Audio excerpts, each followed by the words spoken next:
Page 131, c'est pour finir sur le livre, tu commences à parler de l'autopsie du Christ. C'est quoi ton idée, toi, là-dessus, ton opinion? Ah, c'est pas une idée, c'est pas une opinion, c'est une réalité. Si le Christ a existé, je crois qu'on a assez de preuves pour le démontrer, encore qu'il y a des gens qui doutent. Il a été crucifié, ok. La crucifixion, c'est un supplice que les Romains ont pris aux Mésopotamiens, qui peut-être vient d'Inde, on n'est pas certain. Il y a plusieurs théories là-dessus, mais c'est pas très intéressant. Ce qui est intéressant, c'est de savoir que la personne est clouée sur la croix. La croix, c'est un stipès, c'est-à-dire un truc qui est planté dans le sol, piqué, et c'est un patibulum, c'est-à-dire un autre morceau de bois, qui est en fait adapté sur le premier qui est planté dans le sol. Donc la croix, c'est pas la croix telle qu'on la voit aujourd'hui, avec un stipès qui dépasse au-dessus de la ligne horizontale. C'est pas le cas. Il s'arrêtait avant, c'était un T. Et ce que le supplicié transportait sur son dos, c'était pas toute la croix, c'était le patibulum, c'est-à-dire la partie sur laquelle on allait le clouer. On clouait le type par terre. Donc tu le couches par terre, tu le cloues. Et un Français qui s'appelle, ça va me revenir, moi les noms c'est compliqué, c'est un chirurgien, a démontré qu'en fait les clous ne pouvaient pas être plantés dans la paume de la main, mais elles devaient l'être dans le poignet. Pierre Barbet, le chirurgien. Pourquoi? Parce qu'il a fait avec des cadavres. Moi je fais ça aujourd'hui, je suis mort, je peux plus. À l'époque c'était faisable, on était en 1950, c'était toléré. Tu plantes les clous dans les mains, et il a suspendu des cadavres comme ça, les clous plantés dans les mains. Il a fait ça? Il a fait ça. On a des photos. Légalement? Ouais, on l'a jamais emmerdé. Enfin, il est mort aujourd'hui. Ouais. Et son petit-fils m'a contacté il y a pas longtemps. Je vais rentrer en contact avec lui pour voir ce qu'il a encore de son grand-père, si ça vaut la peine. Enfin, là, je fais le Christ, ça fait un moment. Les bras, ça commence à tirer. Si tu fais ça, tu vas voir. Ça fait mal.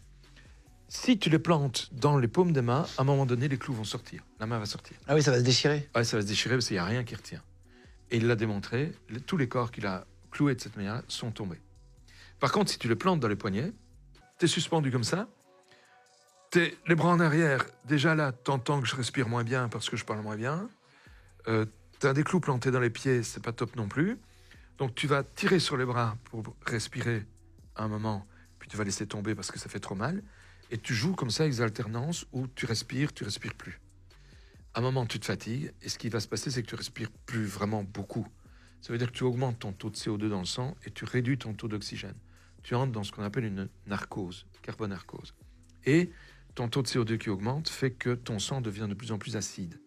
Ça s'appelle une acidose respiratoire. Acidose parce que le sang devient de plus en plus acide, et respiratoire parce que la cause de cette acidose, c'est ta respiration qui ne fonctionne plus bien. Et ça, c'est mortel. Et on meurt de ça. Mais on meurt de ça dans des souffrances qui sont complètement atroces, parce que, à un moment donné, ton taux de CO2 est tel dans le corps que ton corps se crampe. Tu fais une crampe, mais générale, de tout le corps. Tu as déjà eu une crampe au côté quand tu cours, ça fait mal de gueule, tu t'arrêtes, c'est plus continuer à courir.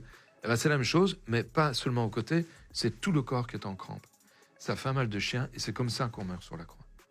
C'est un vrai supplice qui peut parfois durer des jours, parce que si le type est en bonne santé, qu'il est bien musclé, qu'il est bien développé, il va quand même mourir de cette manière-là, mais il mettra du temps. Et c'est là que Ponce Pilate est très surpris. Le Christ meurt en peu de temps. Il envoie un soldat pour vérifier qu'il est bien mort. Et le soldat arrive, il lui brise pas les jambes, contrairement à ce qu'on faisait d'habitude. Il lui plante un coup de lance dans le côté.